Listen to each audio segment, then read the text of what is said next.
nyambung ya, izin ya ke Pak Saparudin dulu. Biar nyambung dulu nanti ke Pak Nasir Jamil. Ini polisi juga nih, punya ilmunya juga. Silakan Pak Saparudin. Ya. Terima kasih pimpinan. Yang saya hormati pimpinan Komisi 3, anggota Komisi 3, Pak Kapolres dan Kajari Sleman dan Bapak pengacara dari keluarga Pak Oli. Saya mau tanya dulu sama, mohon izin Pak, saya dialog langsung. Silakan. Pak Kapolres Sleman, sejak kapan jadi Kapolres Anda? Dihidupin Pak. Ya. Januari tahun lalu Bapak. 1 tahun ya. Siap. Anda sebelum jadi Kapolres sudah di asesmen belum? Siap, izin kami pada saat Kapolres masih AKBP juga sudah asesmen Bapak. Sudah. Sudah baca belum KUHP dan KUHP baru? Siap, sudah baca Bapak. KUHP undang nomor berapa? KUHP yang baru itu nomor berapa? Nomor Kalau sudah Anda sudah baca Bapak. nomor berapa? Nomor 1. Iya nomor 1 tahun berapa? Nomor 1 tahun 2003 Bapak. 2023. KUHP? 2023. Ulangi. 2025. Saya tanya Anda karena ada kaitannya nanti di pasal di KUHP. Berlakunya kapan sih itu KUHP dengan KUHP? Sejak tanggal 2 Januari kemarin Bapak. Kemarin kapan? Kemarin dulu. 2026. 2026. Siap. Jawabnya begitu kalau Anda Kapolres. Kemarin kok, kemarin apa?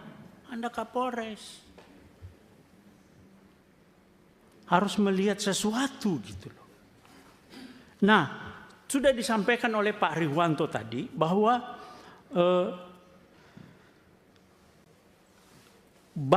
Pak Kapolres sudah baca pasal 34 KUHP. Sudah baca? Enggak. Ada di situ itu permasalahannya Pak. Belum baca.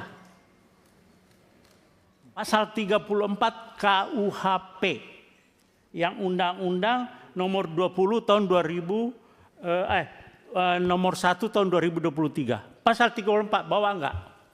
Siap, terkait restoratif justice Bapak. Bukan, pasal 34 KUHP. Anda itu datang ke sini tentang masalah pasal-pasal, tapi Anda tidak bawa KUHP. Kalau enggak saya pinjamkan, saya bawa nih. Bawa Pak. Pasal 34. Saya yang baca.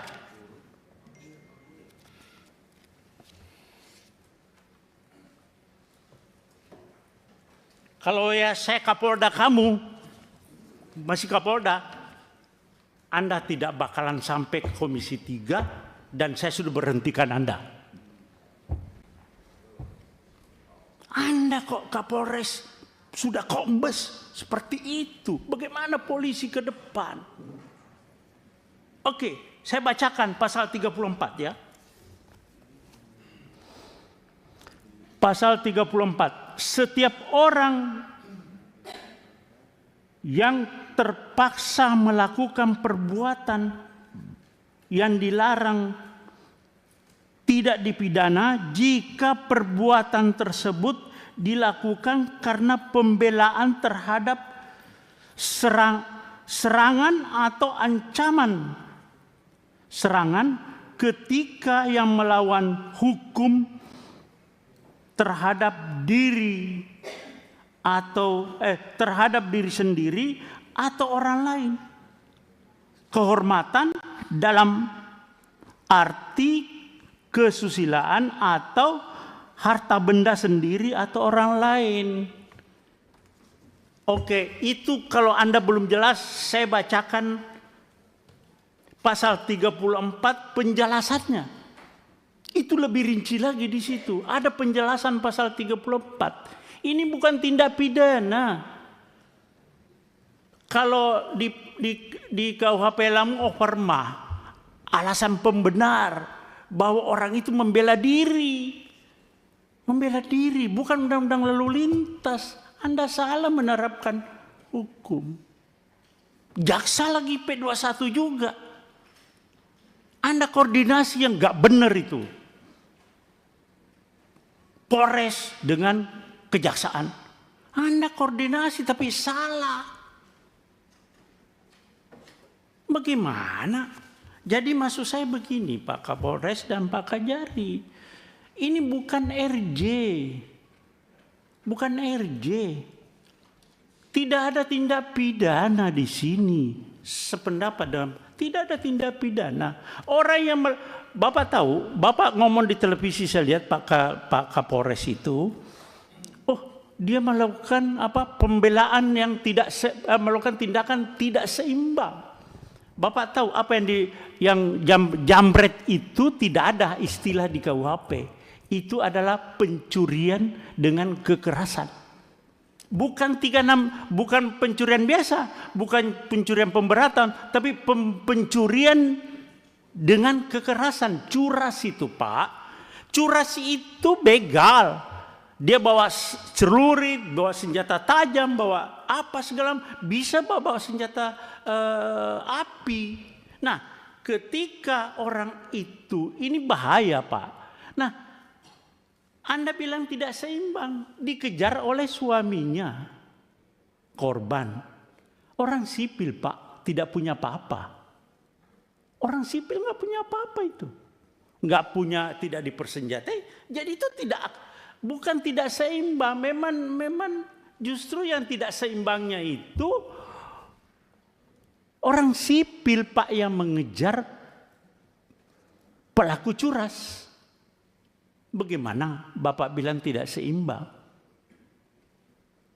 Ya, jadi coba bolak-balik begini Anda salah menerapkan suatu pasal.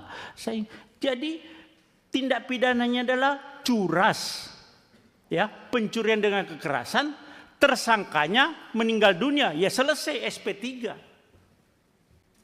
Itu loh Pak Kajari juga. Nah kalau Bapak pakai RJ lagi Pak Kajari, tuntutannya apa sih? Mereka kan pasti ada tuntutan Pak kepada korban ini.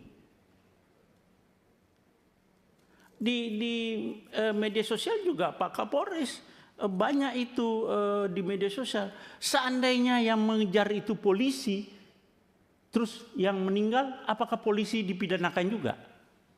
Kan selama ini nggak pernah polisi ngejar meninggal orang itu kan tidak dipidanakan juga. Jadi pasal 34 Pak, nanti coba Bapak buka, terus penjelasannya juga itu alasan pemaaf. Karena orang ini jadi korban Pak. Orang korban jangan jadikan tersangka. Ini kenapa Pak Kajari juga begitu, P21, langsung RJ. RJ itu ada tuntutan lagi toh Pak. Nah saya mau tanya Pak Kajari, dia minta berapa sih?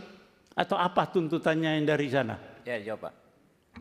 Mohon izin Bapak, jadi pada saat pertemuan di Zoom meeting pada tanggal 26 tersebut, itu sempat disampaikan oleh pihak dari Palembang melalui kuasa hukumnya. Karena saya suruh bicara sendiri, keluarga yang dalam hal ini sebagai jambret itu tidak mau Pak. Tidak mau bicara, semua pokoknya melalui kuasa hukumnya. Iya bukan melalui kuasa hukumnya. Makanya kuasa hukumnya akhirnya menyampaikan pada forum itu, mungkin pihak keluarga daripada Pak Ogi juga tahu, itu hanya memberikan bahwa dia waktu itu biaya-biaya yang timbul seperti untuk mengantar jenazah dari Jogja ke Palembang, biaya ambulannya, terus biaya pemakamannya, dia seperti itu hanya menyampaikannya. Selanjutnya akan nanti Nilainya berapa, Pak? dia belum menyebut nilai pada saat itu, Bapak. Pada saat pertemuan Zoom meeting itu dia tidak menyebut nilai, hanya menggambarkan bahwa kan kami ada pengeluaran biaya-biaya seperti biaya ambulan, biaya pemakaman. Nah, selanjutnya pada pertemuan lanjutan pada tanggal 27 kemarin itu akhirnya antara kuasa hukum sepakat mau bertemu 4 mata besok sore di kantor Kejaksaan Negeri Oke, Sleman. cukup lanjutkan, Pak. Cukup, ya belum, masih ada. Jadi Pak Kajari dengan Pak Kapolres coba ini ya, Pak Kajari, Pak Kapolres sih sudah Sespimti atau Lemhanas? Belum? Saya belum Bapak. Sudah Sespimti? Belum Bapak. Hah? Belum. Belum. Ya udah.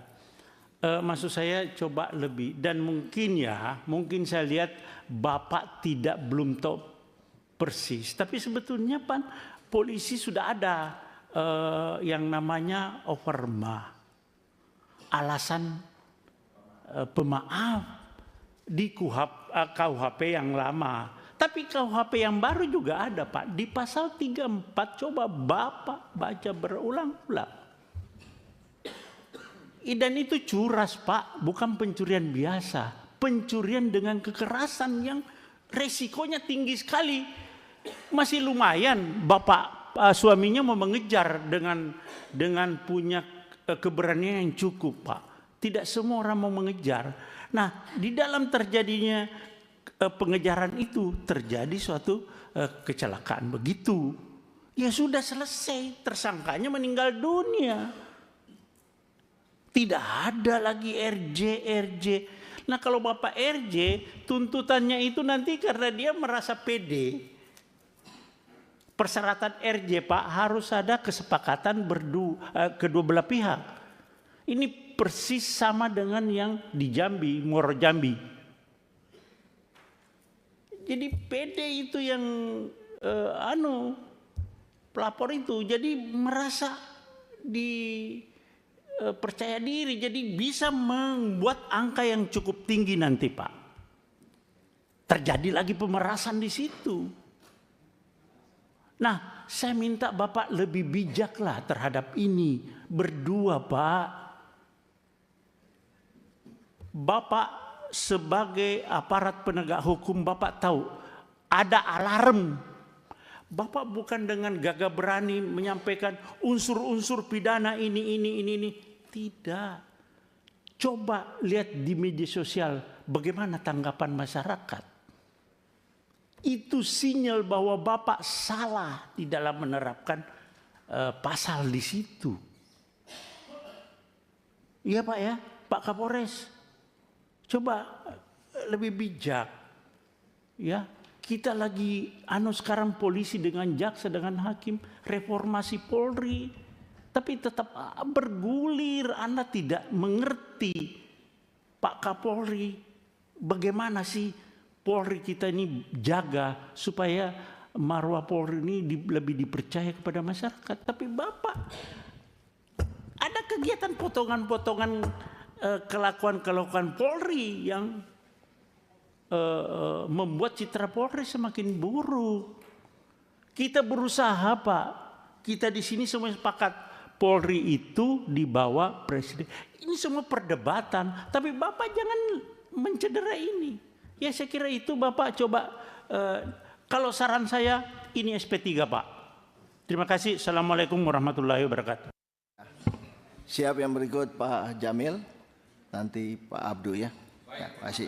Ketua, Bapak Ibu anggota Komisi 3 yang saya hormati, selamat datang Kapolresta Sleman, Kajari Sleman, dan juga kuasa hukum daripada Hogi Minaya serta istrinya ya. Terima kasih sudah datang ke Komisi 3 DPR RI. Mudah-mudahan rapat ini atau RDPU ini bisa menjadi solusi dari masalah hukum yang dihadapi oleh saudara Hogi Minaya, dan kemudian nanti kita bisa merekomendasikan